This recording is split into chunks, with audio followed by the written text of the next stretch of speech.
اعوذ باللہ من الشیطان الرجیم، میں پناہ مانگتا ہوں اللہ کی۔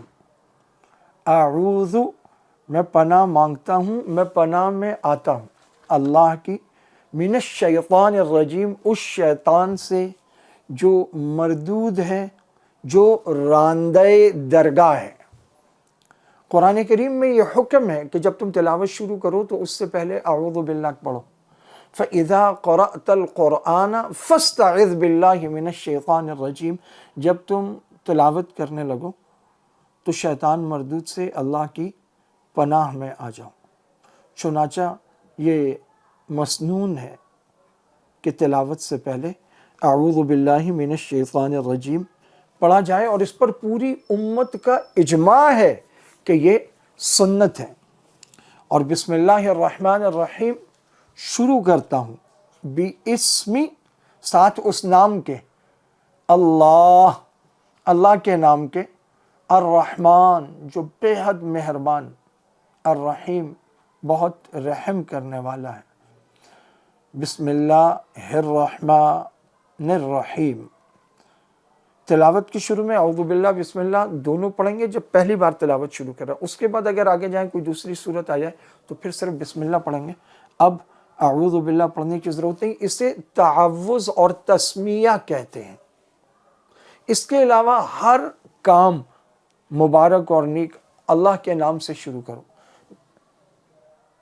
علماء لکھتے ہیں کہ تمام آسمانی کتابیں وہ بسم اللہ سے شروع کی گئیں۔ بعض نے کہا کہ نہیں، یہ امت مسلمہ کی خصوصیت ہے، تو اس کی تطبیق دونوں قولوں کو ملائے اس طرح کہ اللہ کے نام سے تو ساری کتابیں شروع ہوئی ہیں، لیکن یہ جو فارمیشن ہے بسم اللہ الرحمن الرحیم، یہ امت محمدیہ کی خصوصیت ہے، اس سے پہلے نہیں ہے۔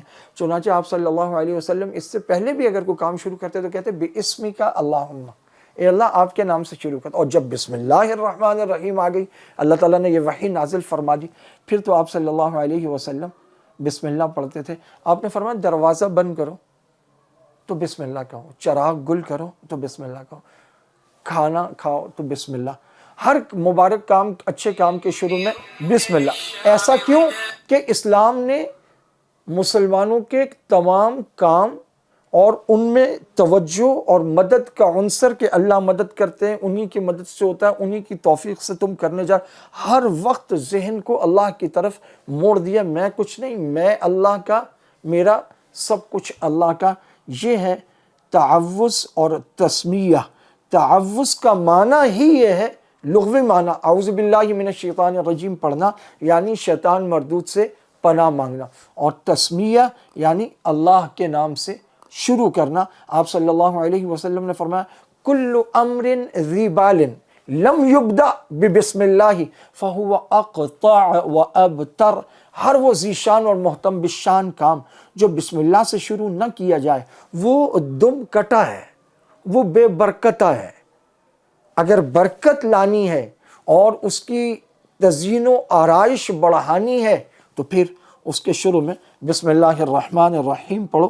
سورہ فاتحہ میں جب نماز میں جب سورہ فاتحہ شروع کرتے تو اس سے پہلے پڑھنا چاہیے اعوذ باللہ اور بسم اللہ پہلی رکعت میں، اور جب فاتحہ پڑھ لیں تو پھر سورت شروع کرنے سے پہلے امام اعظم ابو حنیفہ رحمہ اللہ کا جو مختار قول ہے وہ یہ ہے کہ یہاں اب بسم اللہ کی ضرورت نہیں، تلاوت کے شروع میں آپ اعوذ باللہ بسم اللہ دونوں پڑھ چکے، اب آپ پڑھتے چلے جائیں، جب دوسری رکعت کے لیے کھڑے ہوں تو پھر فاتحہ سے پہلے بسم اللہ آہستہ پڑھنا مسنون ہے، نماز جہری ہو یا سری ہو۔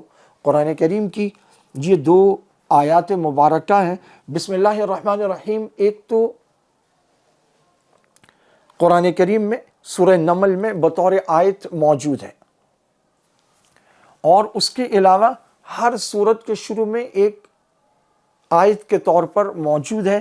یہ ایک علمی مسئلہ ہے کہ ہر سورت کے شروع میں یہ مستقل آیت ہے، یا وہاں یہ آیت ہے اور ہر سورت کے شروع میں مستقل آ رہی ہے، یا یہ کہ اس کے علاوہ جو سورہ نمل میں ہے یہ ایک مستقل آیت ہے جو ہر سورت کے شروع میں بطور بسم اللہ لکھی جاتی ہے۔ بہرحال بسم اللہ کو اختیار کرنا اور اسے ہر اچھے کام کے شروع میں پڑھنا یہ سنت ہے، اور اس پر بے پناہ اجر و ثواب ہے۔